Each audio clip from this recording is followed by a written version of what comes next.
Assalamualaikum warahmatullahi wabarakatuh. Alhamdulillahirabbil alamin wal 'aqibatu lil muttaqin. Asyhadu an la ilaha illallah al-malikul haqqul mubin wa asyhadu anna Muhammadan 'abduhu wa rasuluhu shadiqul wa'dil amin. Allahumma shalli wa sallim wa barik ala Muhammadin wa ala alihi wa sallam wa man tabi'ahum bi ihsanin ila yaumil din. Amma ba'du, fa ya ibadallah, usikum bi nafsi bittaqwallah faqad faza al-muttaqun. Ma'asyiral muslimin rahimakumullah. Alhamdulillahirabbil alamin. Segala puji hanya untuk bagi Allah Azza wa Jalla, Rabb semesta alam, atas segala limpahan nikmat dan karunia-Nya. Dan di antara nikmat Allah pada tahun ini, Allah perjumpakan kita dengan bulan suci Allah. Allah panjangkan usia kita, dan sampai hari ini kita sudah memasuki penghujung akhir Ramadan. Sebagai wujud rasa syukur kita kepada Allah Azza wa Jalla, oleh karena itu marilah senantiasa kita memaksimalkan detik-detik akhir bulan suci Ramadan ini dengan mengisinya penuh kesungguhan, berusaha semaksimal mungkin melalui serangkaian ibadah-ibadah dan kebaikan-kebaikan yang kita kerjakan. Nabi bersabda, "Saki yang abdur adraka Ramadan fansalahu minhu wa lam yaghfar lahu." Ini lafaz diucapkan oleh malaikat Jibril. Qultu amin, dalam hadis kemudian Nabi menyampaikan amin. Ya Rasul, ya Muhammad, celaka seorang hamba Allah perjumpakan dia dengan bulan Ramadan, fansalahu minhu, sampai di akhir Ramadan, wa lam yaghfar lahu, namun dosa-dosanya tidak diampuni oleh Allah Subhanahu wa taala. A'udzubillahi min dzalik. Salawat serta salam senantiasa tercurahkan kepada suri tauladan kita semua, Rasulullah Muhammad sallallahu alaihi wasallam. Ma'asyiral muslimin rahimakumullah. Di antara keistimewaan atau di antara ijaz mukjizat Al-Quran adalah dari aspek bahasa. Dari mana diksi atau pemilihan kata ini betul-betul tepat.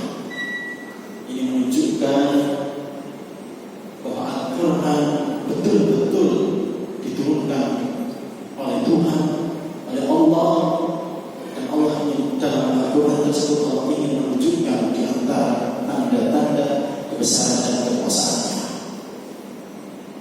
Sebagai ketahuan masalah muslim, Allah berfirman dalam surat Al-Mulk ayat 15, "Walladzi ja'ala lakum al-ardha dhalulan famshuu fi manakibiha wa kulu min rizqihi wa ilayhi nusyur." Di dalam ayat tersebut Allah berbicara tentang dunia, dan Dia Allah telah menjadikan dunia yang kita tempati ini untuk kita ini dunia mudah dalulan, mudah famsu, mudah beritahu kepada kita semuanya, berjalanlah fi manakibiha, berjalanlah penjuru-penjurunya di seluruh pertebaran kita ini. Kemudian dikatakan apa? Makanlah dari sebagian rezeki yang Allah telah karuniakan kepada kita.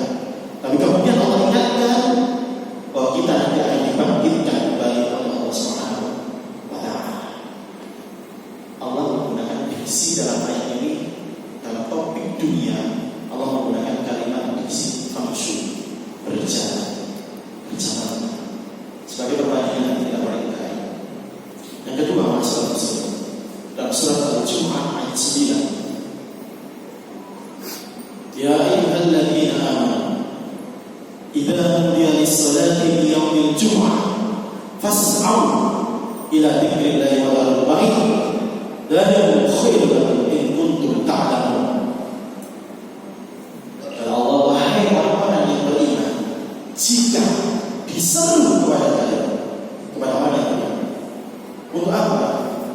sholat Jumat. Kata Allah, fas'au, bergegaslah dalam rangka ila dzikrillah, dalam rangka berzikir kepada Allah. Wa dhahabul ba'i, kemudian urusan dunia, perdagangan, perniagaan, jual beli itu tinggalkan. Dan kata Allah, itu lebih baik jika engkau mengetahui. Artinya masalah muslimin, urusan dunia, umur dunia dan umur din dan urusan agama, melalui ayat ini kita bisa mengukur mana yang perlu diprioritaskan. Ketika dihadapkan, maka Allah minta didahulukan urusan akhirat itu, karena urusan akhirat jauh lebih penting. Urusan akhirat itu abadi, urusan dunia itu fana. Diksi yang digunakan Allah, sa'yun, fas'al sa'yun, kata dasar. Sa'yun itu berjalan dengan cepat. Ibadah haji, berlari-lari, jalan dengan cepat dari bukit Safa ke bukit Marwah, termasuk rukun dan termasuk dalam ibadah yang namanya kita mengenal sa'i. Dalam urusan akhirat, Allah ingin kita mempercepat menjadi prioritasnya. Perbandingan ini yang masih yang kutipkan yang pertama dari surat At-Tahriyah ayat 50. Fafirru ilallah, inna fafirru ilallah, fafirru ilallah, innakum minhu nadhirun mubin. Innakum minhu nadhirun mubin. Ini kembali kepada pribadi Rasulullah bahwa dirinya diutus oleh Allah sebagai pemberi peringatan. Tapi kemudian ada fi'il amar di sana, fafirru ilallah, bersegeralah menuju Allah. Ibnu Abbas memaknai ayat ini, maksudnya apa? Bergegas untuk taubat dan mengejar ampunan Allah Subhanahu wa ta'ala. Yang digunakan lafaznya oleh Allah al-firar. Firar itu maknanya berlari, yang sering digunakan dalam bahasa Arab, berlari dari sesuatu yang bahaya atau menakutkan. Sehingga kalau bisa digambarkan di belakang itu ada bencana, di belakang kita ada yang membahayakan. Tentu orang yang berlari ini tanpa berpikir panjang, bergegas, mengoptimalkan, merealisasikan dengan tanpa berpikir panjang, pokoknya lari dengan secepatnya, dengan sekuat tenaga, dan dengan kecepatan semaksimal mungkin. Itu firar. Dan dalam bentuk ini Allah menggunakan itu dalam memanggil untuk memerintahkan bertobat dan menjemput ampunan Allah Subhanahu wa ta'ala. Senada dengan ayat tersebut, masyhur sekali ayat surat Al-Imran 133. Wasari'u ila maghfiratin min rabbikum wa jannatin arduhas samawati wal ardu uiddat lil muttaqin. Di ayat 135-nya, walladzina idza fa'alu fahishatan aw dhalamu anfusahum dzakarallaha fastaghfiru lidzunubihim. Mengingat Allah dan segera memohon ampunan kepada Allah jika dia telah melakukan fahisah, dosa-dosa besar yang terkait dengan dampak sosial, zina, membunuh, khamr, atau membunuh nafsi, atau mendolimi dirinya sendiri, dosa-dosa personal dia dengan Allah, meninggalkan sholat, meninggalkan puasa. Perintahnya Allah, bersegeralah datang kepada Allah, ingat segera datang kepada Allah sebagai ciri muttaqin, dan kemudian memohon ampunan kepada Allah Subhanahu wa ta'ala. Maka kalau dalam pendekatan harfiah lughawi, itu pun dalam bentuk nakir. Dalam bentuk nakir artinya apa? Semua perintah itu diwajibkan oleh kita semua, oleh Allah Subhanahu wa ta'ala. Kalau mau dipakai ukuran masalah tiga hal ini, maka ada muatan bobotnya masih. Apa konteksnya masalah muslim dalam konteks untuk hari ini? Khutbah ini, masalah muslimin rahimah.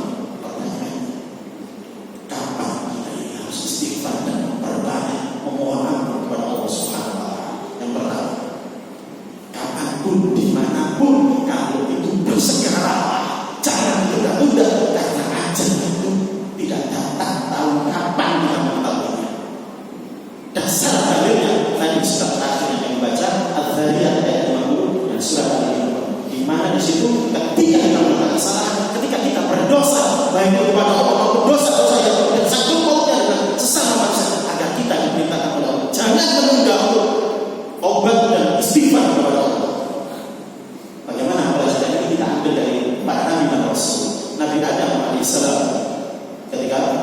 mesra. Rabbana zalamna anfusana wa illam taghfir lana wa tarhamna lanakunanna minal khasirin. Masuk ya bertobat kepada Allah. Nabi Yunus dulu ketika Allah kemudian mengadakan sedemikian rupa sehingga Nabi Yunus harus ditenggelamkan, diceburkan dari kapal, ditelan oleh ikan di dalam gelap yang berlapis-lapis dalam pertikaian masuknya Allah. Kemudian dia bertobat kepada Allah, langsung bertobat.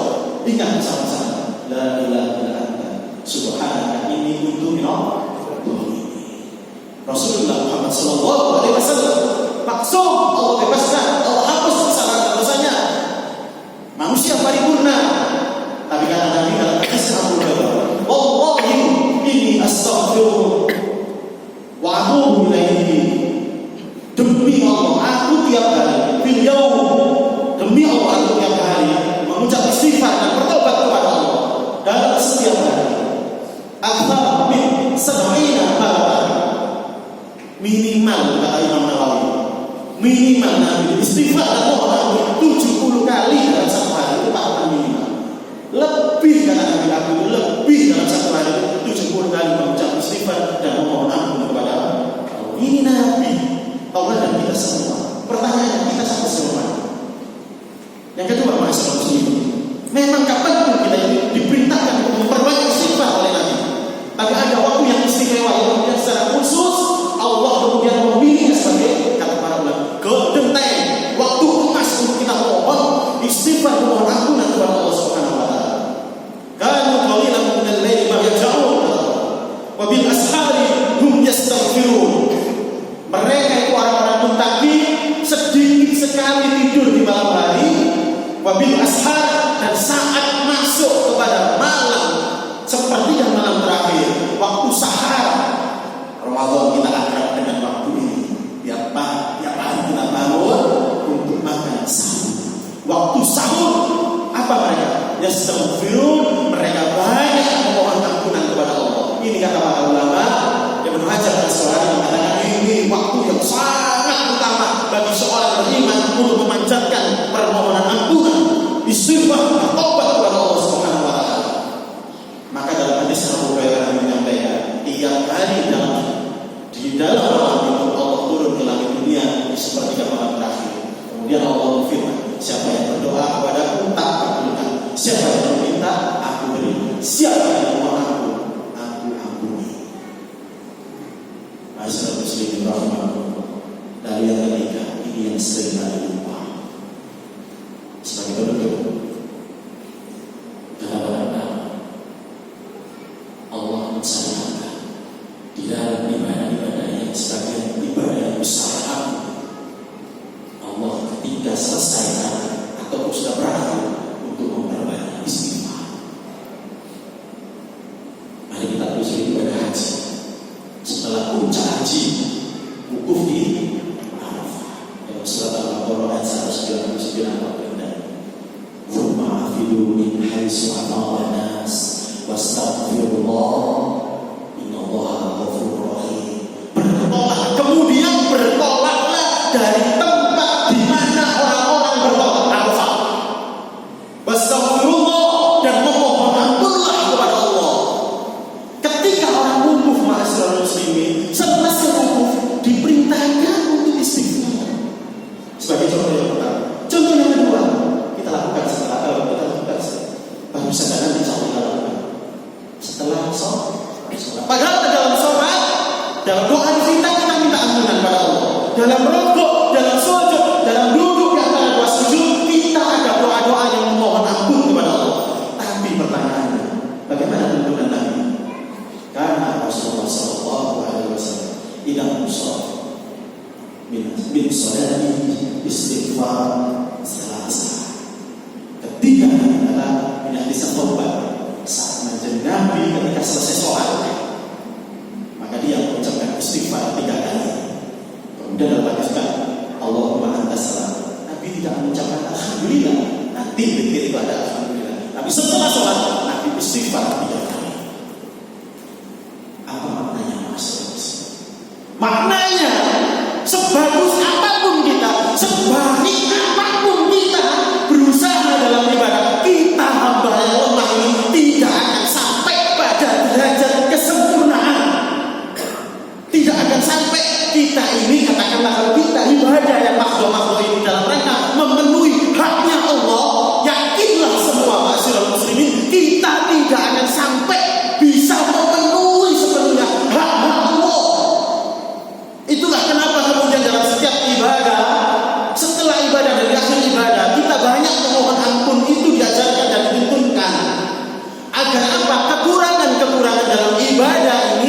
kemudian dapat diterima oleh Allah Subhanahu wa Ta'ala. Lalu apa hubungannya dengan puasa di akhir Ramadan? Di akhir Ramadan, ma'asyiral muslimin, 10 Ramadan, sebagaimana Nabi ajarkan. Bagaimana Nabi mengajarkan? Saat 10 Ramadan, Aisyah bertanya kepada Nabi, ya Rasul, bagaimana jika aku bertemu dengan Lailatul Qadar? Yang tahu Lailatul Qadar itu Allah, tapi pertanyaan Aisyah, bagaimana jika aku ketemu, itu menunjukkan doa ini senantiasa dipanjatkan, diperbanyak ketika masuk 10 Ramadan. Apa yang diajarkan Rasulullah? Allahumma innaka afuwun tuhibbul afwa fa'fu anni. Mohon maaf kepada Allah. Ya Allah, Engkau zat yang Maha Pemaaf. Engkau cinta, Engkau suka memaafkan dan maafkanlah. Artinya apa, masyarakat muslimin? Sekali lagi, seluruh amal ibadah yang kita kerjakan banyak kurangnya, tidak sampai kesempurnaan. Dan ini menjaga agar kita punya dua sisi, kata para ulama, dalam konteks ibadah kepada Allah. Yang pertama, sisi khawatir, menjaga rasa takut kepada Allah. Jangan-jangan ibadahku tahun ini, ibadah yang telah aku kerjakan, tidak diterima oleh Allah. Tapi ini tidak boleh sendirian, karena jatuhnya putus asa, kata para ulama. Maka ini harus digandeng dengan sifat yang lain. Dalam kitab tauhid ada Fathul Majid misalnya diterangkan. Apa yang kedua? Menjaga sifat roja, pengharapan, punya keyakinan Allah itu Maha Pengampun, Allah Maha Pemurah. Kita berusaha sedemikian rupa, pengharapan besar kepada Allah. Dua sifat ini dijaga betul. Dalam rangka apa? Dalam rangka kita tunduk dalam tawadhu. Setiap unsur ibadah tidak membuat kita sombong dan ujub. Maka kalau hari ini di akhir Ramadan, kita hindarkan kebanggaan kita sholat full, kebanggaan tentang puasa kita, kebanggaan tilawah Quran kita, kebanggaan etika kita tutup, kita tekan, kita matikan dalam sifat ketawaduan. Itulah kenapa kemudian kata para ulama, misalkan Ibnu Rajab Al-Hambali dalam Lataiful Ma'arif mengatakan, tujuan memperbanyak istighfar di akhir Ramadan dalam rangka menutup lubang-lubang puasa, lubang-lubang serangkaian ibadah yang kita kerjakan. Kenapa? Karena pasti ada perbuatan dan perkataan sia-sia yang kita kerjakan saat kita puasa. Karena pasti ada perbuatan dan perkataan haram, sengaja maupun tidak, yang kita kerjakan saat kita berpuasa. Istighfar 10 Ramadan terakhir, memohon maaf kepada Allah 10 Ramadan terakhir, ditingkatkan full dalam rangka menutup seluruh kekurangan ibadah kita, dalam rangka menjaga ibarat sebuah lomba, jangan sampai di akhir itu ada ujub dan sombong di sana, kebanggaan karena kita telah melakukan seluruh rangkaian amal ibadah. Ini semuanya kata para ulama dalam rangka agar kita betul-betul ibadah finishkan husnul khatimah dan ibadah kita diterima Allah Subhanahu wa Ta'ala. Maka kata para ulama, puncaknya ibadah itu di akhir, puncak ibadah Ramadan adalah dengan cara kita menjaga ketawaduan, menjauhkan sikap sombong dan ujub karena ibadah yang terhadap kemudian kita betul